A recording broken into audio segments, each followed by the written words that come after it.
Hey, Mark here for Level Up, and we are about to teach you how to sort and identify pieces. Here at Level Up, we work and build in teams, usually about 3 or 4 people, and we do this so our models are more diverse.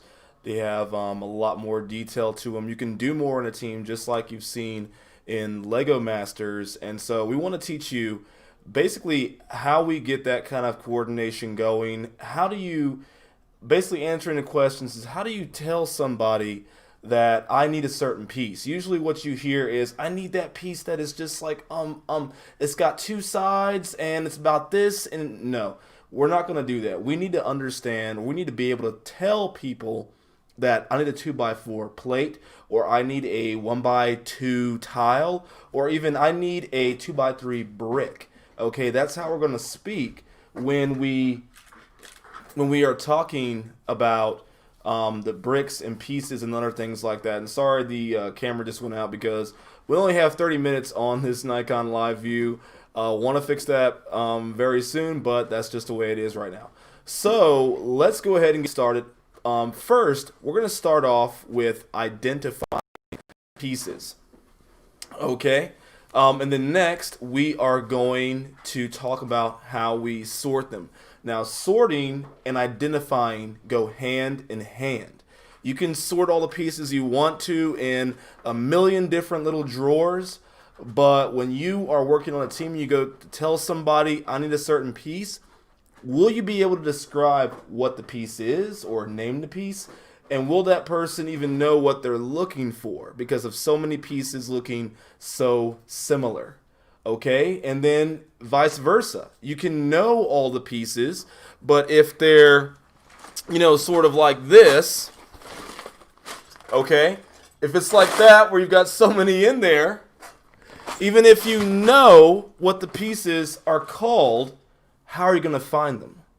All right. So identifying pieces and sorting pieces are two buddies that should not be separated. And that's why first we're going to identify or name or whatever you call it. And then we are going to learn how we sort these pieces out. Okay. So let's go ahead and get started. We're going to go switch over to our map view. And now we're going to learn the three primary different types of pieces. First up, we have everybody's favorite, the brick. Okay? Bricks come in all shapes and sizes. There are, your standard bricks that look like little rectangles, cuboids, and whatnot. And then we've also got other bricks like this with pieces on the side. We've got bricks with slopes. Sorry, that's not a slope. I thought I had one. We've got bricks with slopes. All different kinds of slopes. And there are a whole bunch of this piece. Now, I do want to say, when we talk about sorting pieces or naming pieces, we do it in first what we call a family. Okay? A family comprises a whole lot of different pieces, but they all share one thing in common. They are either a brick, or they're a plate, or they're a tile. Okay? So this is the brick family. Now, what makes a brick, you say? Okay? So when we're speaking of a brick, we're speaking of any piece that is at least 3 plates high. Okay? If it's less than 3 plates, we don't consider it a brick. If it's at least 3 plates, it may be a brick or maybe a different piece. But overall, we say a brick is going to be 3 plates high. Okay?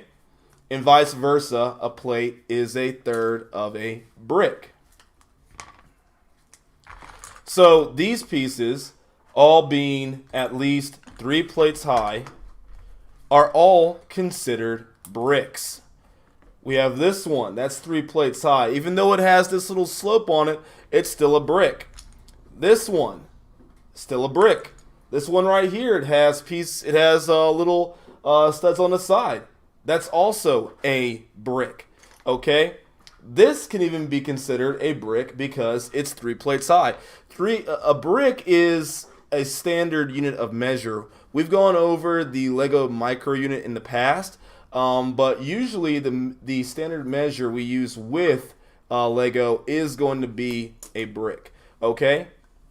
So now that we have what a brick is, we know what a plate is by basically the other way around. We know that a plate is going to be a third of a brick.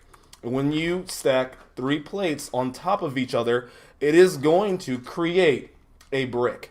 Okay, or it'll be a brick high. Sorry, it doesn't create a brick because it's still 3 plates. All right, so this is your plate, and this piece right here has studs on top. Okay, and then I'm going to compare that to our tile. A tile is the same height as a plate, but there are very few, if any, studs on top of a tile. Okay? And just like our bricks, we'll come back to the tile in a second, but just like our bricks, the plate has several different variations of it. We've got 1 stud wide plates. We've got long plates and short plates. We've got bracket plates. In comparison, this is a bracket brick. We see how this bracket plate, that's only 1 plate high. Even though it overhangs on the side, that's still only 1 plate versus a bracket brick that is 3 plates high or a brick high. We've got even longer plates. So plates can come in all different shapes and sizes. These are plates with handles and plates with is that a frigate? No, sorry. So we've got so many different types of plates, and thank you, Maddie, for passing those over. But what makes the plate different from a tile? And like we already said, the tile does not have any studs on top, or very, very few. There are some tiles that do have studs on top, but the majority of them won't have any studs on top. This is a tile. This is a 1x4 tile. This is a grate tile. We can tell that because it has those slits in it. We call it a grate.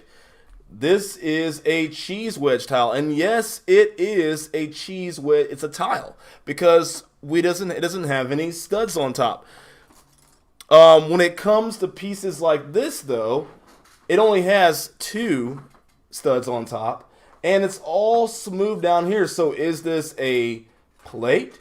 Is this a tile? Is this a brick? If we go by what our standard was, this is going to be a slope brick. Okay? And we've got some more tiles right here. So going over it once more, we've got bricks, plates, and tiles. Those are our 3 main families of pieces. And pretty much every other piece will stem from these 3 pieces. They'll all be different types. Okay, so now that we understand what the families are, let's start on how we identify and name the pieces. Okay, so we always start with the size of the piece. In this case of this brick, this is going to be a 2x4. Now, why do we say 2x4? Because we always say the width first, then the length, then what kind of piece it is. So this is going to be a 2x4 brick. Okay? Now, reminder again, always say width first, then length, then the type of piece. So 2x8 brick, 2x4 brick, 1x10 plate, 6x6 plate, 2x2 brick, 2x8 plate, 1x8 tile, 1x4 tile, and so on. So you see, just knowing the way we tell the size first, and the way the piece is, we can identify mostly all of these bricks and plate type pieces. Now, if you want to say, for instance, color, you're going to say a 2x2 black brick or a 2x4 lime green brick. So you'll insert the color in between the size and the piece family.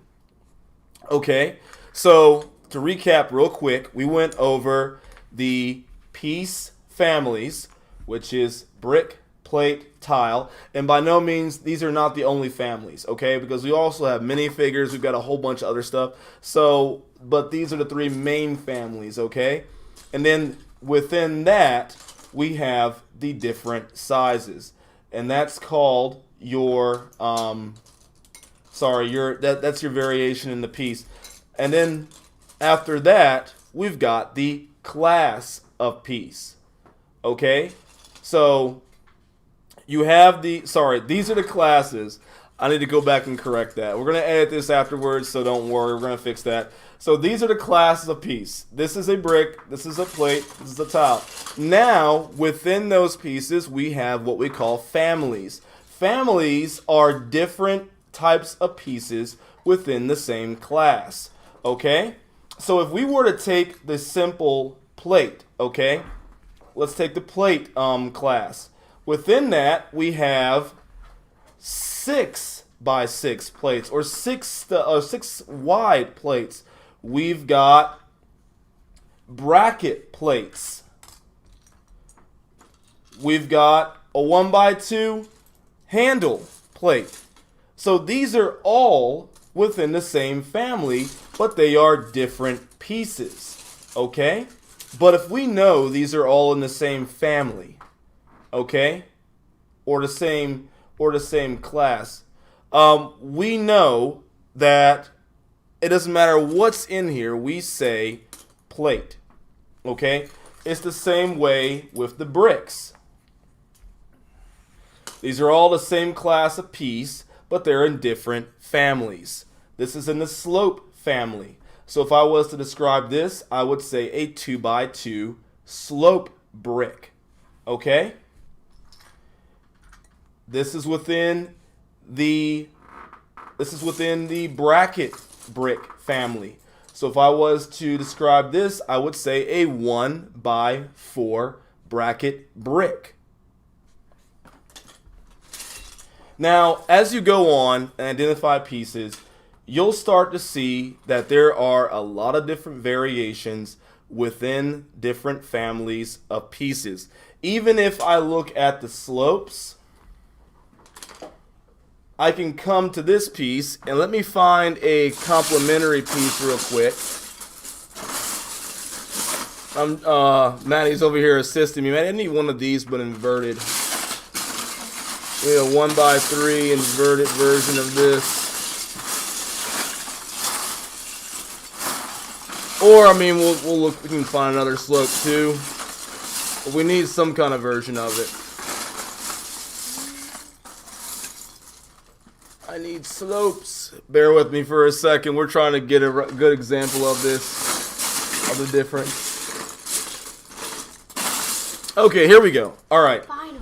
So you might say that this is a 1x2 slope. Okay, and that would be correct. But what is this? You would also say this is a 1x2 slope, and you would also be correct. But these are two different pieces. There's the same thing with many other pieces.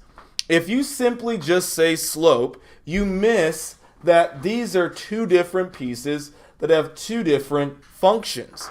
And they are not compatible if you're trying to say use a whole bunch of these pieces. You can't just say, okay, we'll just put in this one.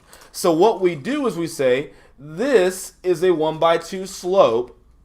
Since this is a standard slope, this is the most common slope you'll see, and this is a 1x2 inverted slope. The inverted is important because that's what differentiates it from this piece. It's the same with this one. There is also a 1x2, a 1x3 slope that's just like this, but this one's different. So we call this a 1x3 inverted slope. So what we're learning here is that we can describe pieces by their size, we can describe them by their color, we can describe them by whether or not they're a brick, a plate, or a tile. We can also describe them by whether or not they are inverted, an inverted version of the brick or a standard version of the brick. Okay? And now we should be able to go through most of these pieces and identify them very, very easily.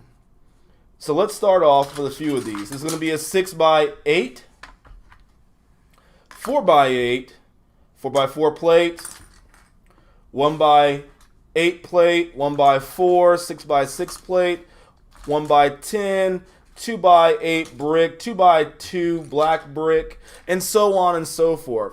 So now, just using a few of those different things, we can identify pieces and we can tell somebody else without them even seeing the piece, hey, I need a 2x4 brick, or I need a 1x8 tile. We can easily tell somebody that, and we can go through most of the pieces in our collection and we can sort them this way. And that's our next step. Now that we know how to basically identify the pieces, we can't go into all the pieces because there's a lot of them. There are thousands of different Lego pieces. And if you were to try to really identify all of them on this video, it would probably be hours. There's even some confusion or, I would say disagreement as to the name of certain pieces. So we're going to focus right now on just the main pieces: bricks, plates, and tiles. Okay? So what we're going to do, and your very basic level of sorting, is going to start with you sorting out all of the bricks, all of the tiles, and all of the plates. So I'm going to separate all the bricks out. I know that these are at least 3 high, and I can sort these very, very quickly just into those few different types of pieces. And it's very, very quick. You can see me right here. You can see right here how it's going pretty quickly.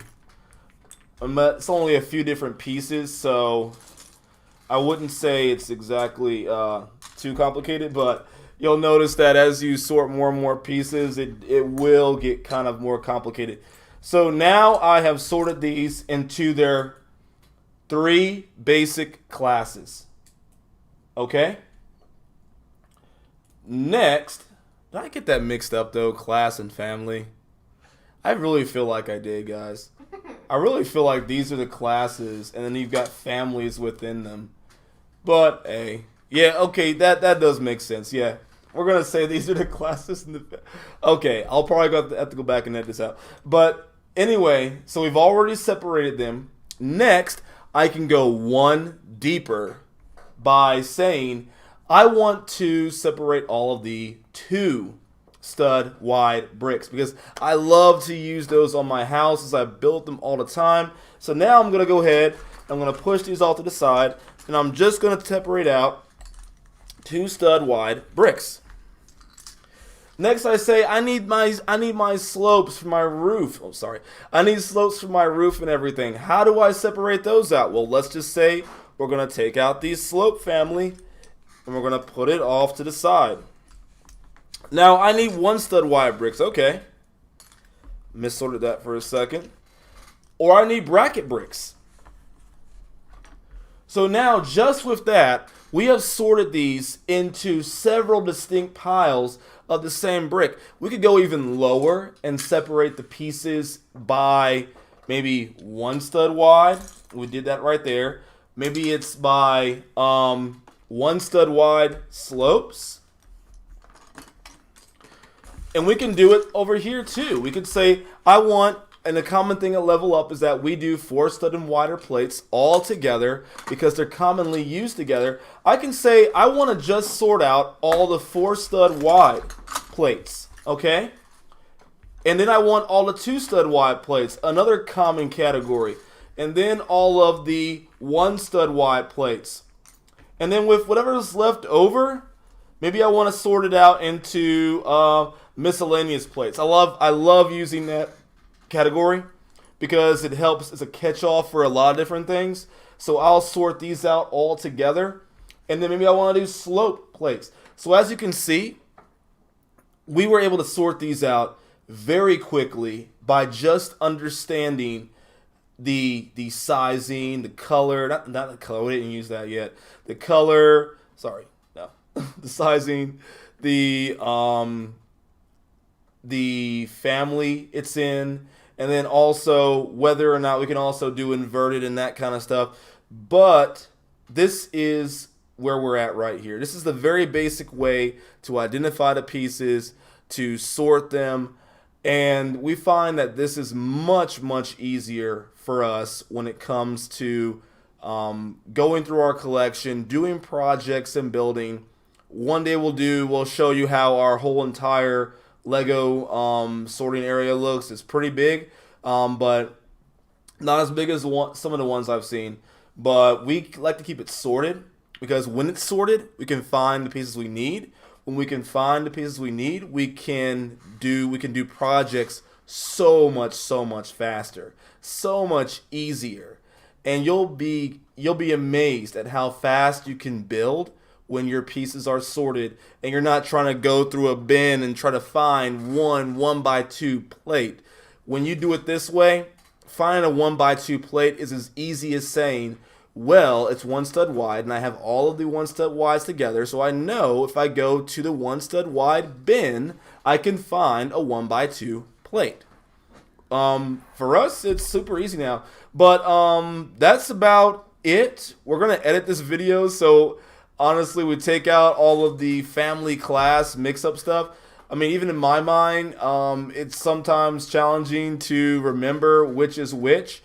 But thank you so much for watching. I hope you enjoyed this video. Look out for the edited version of this where I don't put my foot in my mouth. And thank you so much. So do your best, never give up, and keep on leveling up. Later.